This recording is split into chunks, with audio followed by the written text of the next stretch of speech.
Guys, pangon ko ron sa mga bibi. Tungod kay akong ipakaon ng pughak sa ilang itlog. Nakoy pangutana, tungod kay kaonon Manila ning pughak sa ilang itlog. Unsa man ni sila abat? Kay ilang mo kaon ng ilang kaugalingong pughak sa itlog. So abat ni sila. Ang ganan ako ani nila kay mag-ilog-ilog. Tik tik tik. Tik tik tik tik. Nagugana nila kay mag-ilog-ilog. Hmm?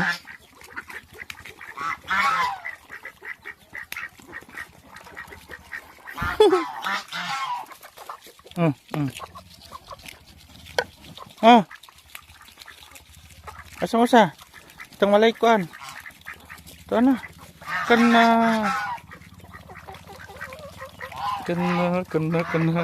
Ugat lingga. Gyud.